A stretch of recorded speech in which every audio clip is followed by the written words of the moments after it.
welkom. Dankjewel. Ja, leuk je te zien, lang geleden. Dankjewel. 23 jaar bij Twente. Dat is speciaal voor jou. Wat heeft Twente jou gebracht, Erik? Ook in je carrière? Ja, veel. En, dus vak B gestaan. De hele academie doorlopen. Was in de lichting het eerste team, het eerste jeugdteam. Hè, toen de jeugdcompetities opnieuw werden opgestart na jarenlang verdwenen te zijn. Ja, dus ik heb daar heel veel historie. Dietman, naar het Arkenstadion, naar de Grolsvesten. Ja, in verschillende functies.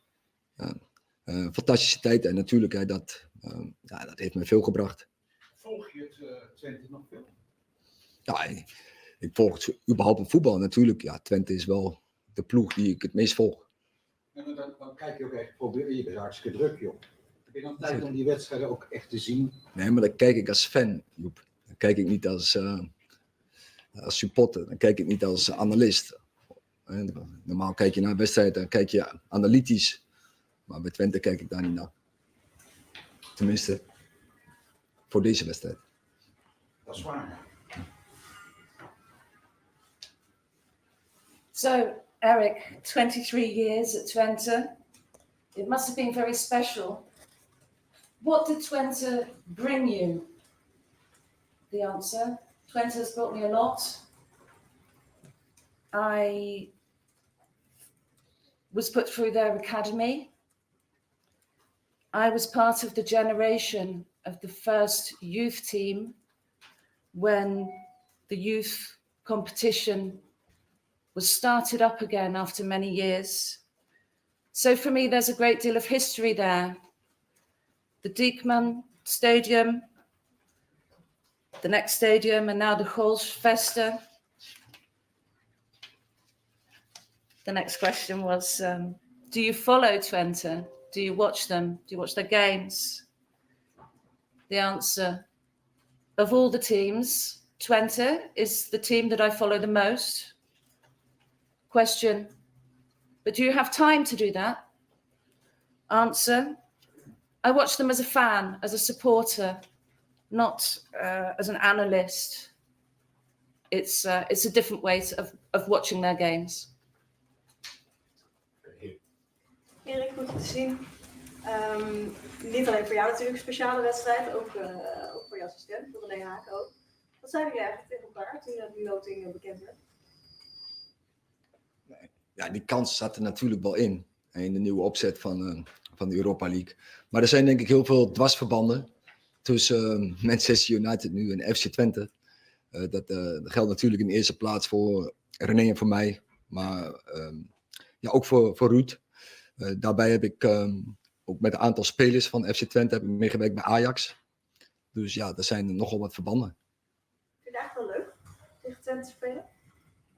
Ja, het is wat het is, maar ik had liever andere ploegen lood. En nou moet je je liefde pijn gaan doen. Ja. Nou is het een beetje een confronterende week geweest, afgelopen week voor het Nederlandse voetbal in de Champions League natuurlijk. Welke verwachting heb jij wat betreft het krachtverschil in de Europa League? Ja, dat is moeilijk te zeggen, maar het is duidelijk. Ik denk het Nederlandse voetbal heeft denk ik vanaf 2018, 2019 hebben een opmars gehad. We hebben heel veel punten vergaat met Ajax, met AZ, met Feyenoord. PSV vorig jaar ook. Nu lijkt het op. En dan door het succes wat je hebt gehad, dan speel je sterkere competities. En dan lijkt het op dat het nu de andere richting in gaat. En dat proces zal het Nederlandse voetbal moeten zien te stoppen. Denk je dat dat iets is wat, zijn we in die zin misschien een beetje verwend geweest? Of denk je dat dat nog wel haalbaar is? Nou, ik heb altijd gezegd dat voor een Nederlandse club is niet zo makkelijk om ver in Europa te geraken. En er waren een aantal teams. Ik denk vooral Ajax. Ik zeg Feyenoord ook de laatste jaren heel veel punten hebben vergaat. En heel ver zijn gekomen in Europa.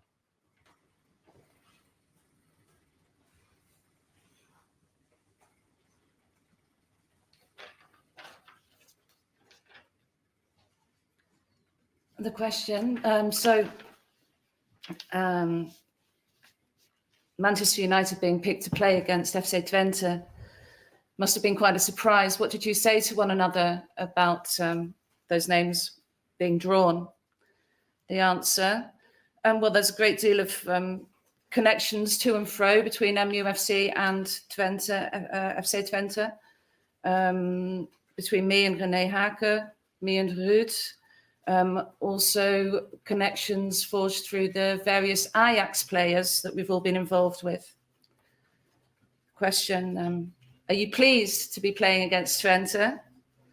The answer, I would have preferred to have played against somebody else. It's not nice to have to hurt something you love. Question, with the developments in the Champions League in the Netherlands lately, has that altered your expectations as to the difference in might between teams in this championship? The answer, Dutch football since 2018 has only been on the rise. We've been scoring a lot of points. Lots of teams have participated in this tournament, AZ, Feyenoord, PSV. But the more success Dutch football has in this arena, the more likely that it may have to start going in the other direction.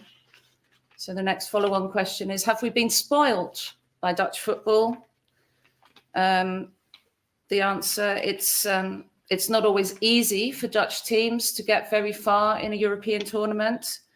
But notwithstanding, a lot of our teams, such as Ajax, Feyenoord, have gained a great deal of points and have come far in this competition.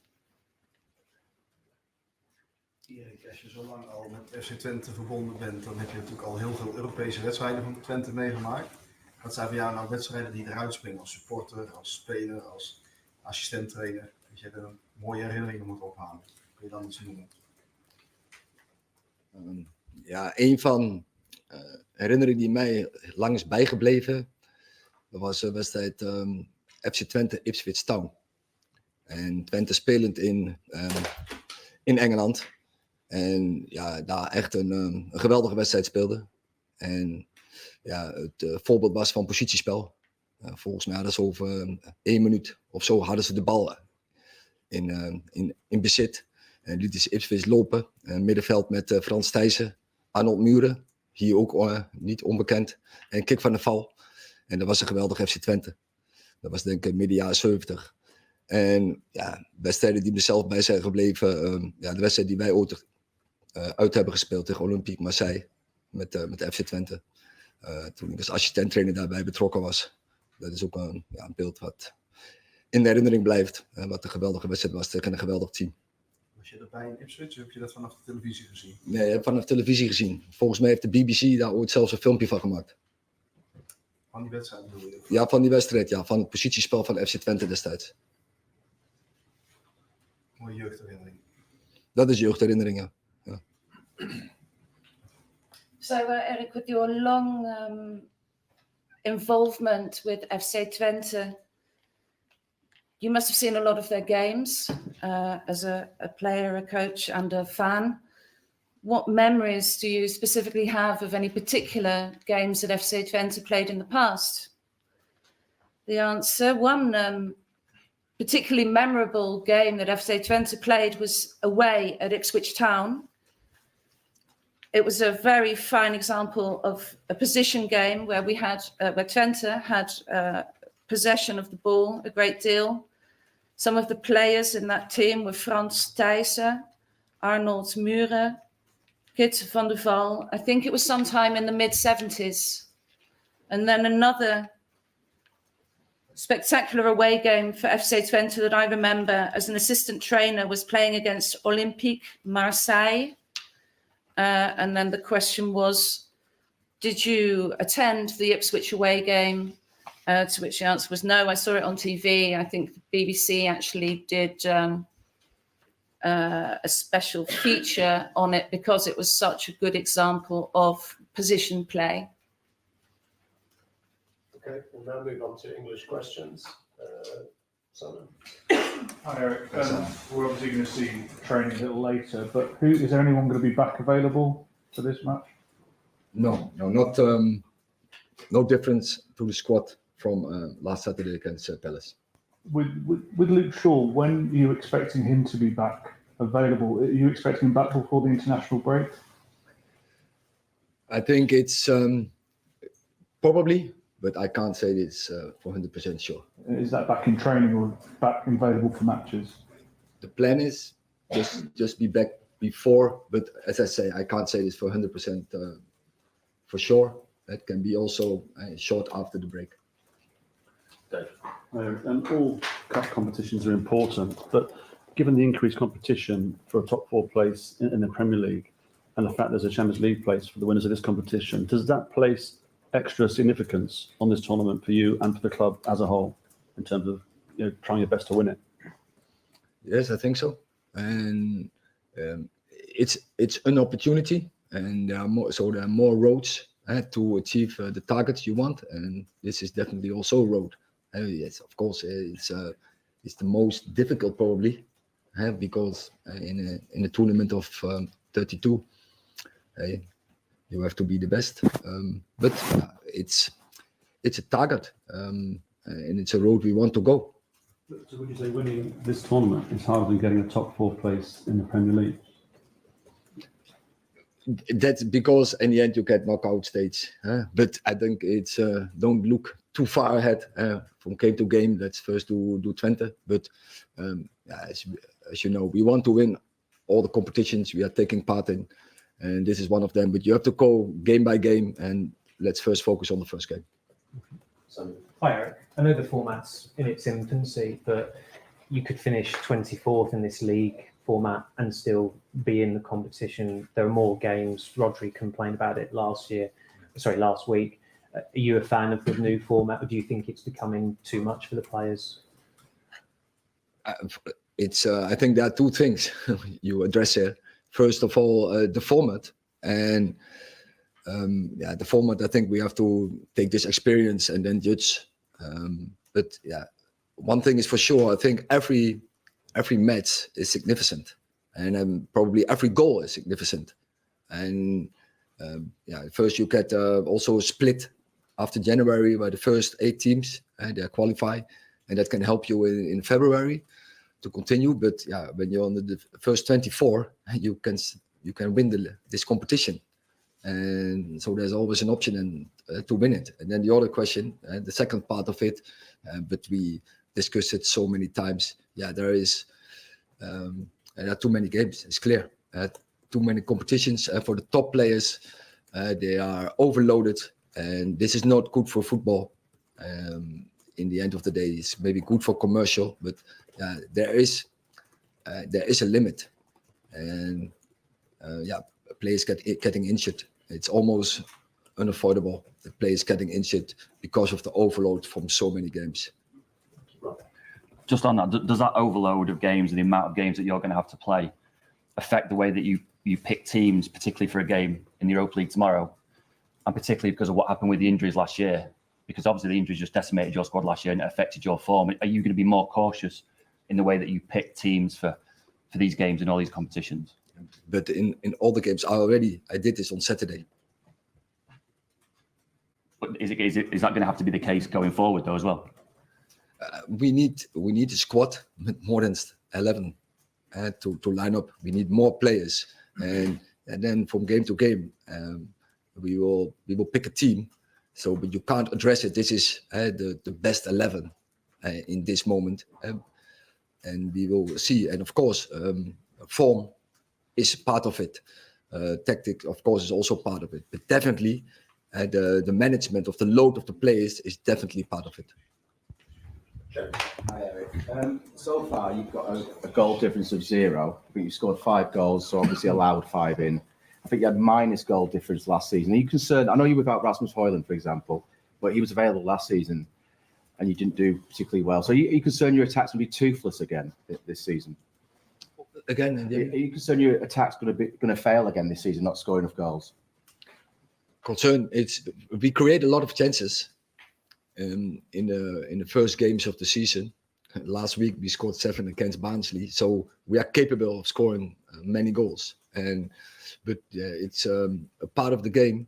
Yeah, we have to be better there. We have to improve. We have to kill more in the box. With your players, your attackers, is it a mental feeling? Because obviously talented enough, technically to be here, but is it just a sort of mental focus for them to score more, maybe?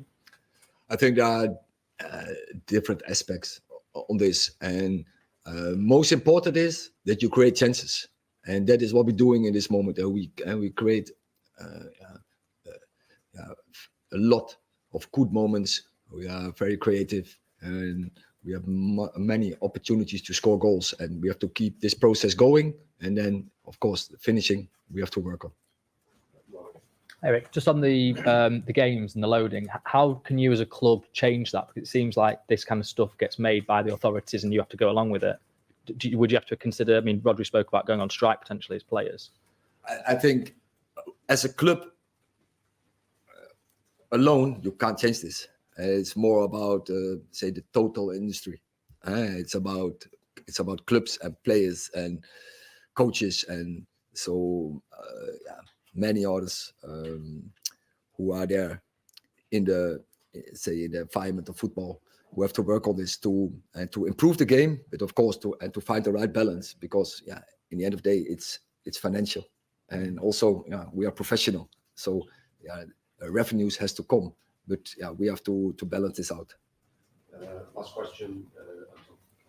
Eric, you were obviously talking about having to rotate. You said you did that on Saturday, and when you did, you left out Marcus Rashford, and there was a lot of attention around that. Do you feel we're sometimes too quick to criticise, considering you're trying to balance so much that we probably don't understand what's going on with the players and what's going on behind the scenes? I didn't understand the criticism in these,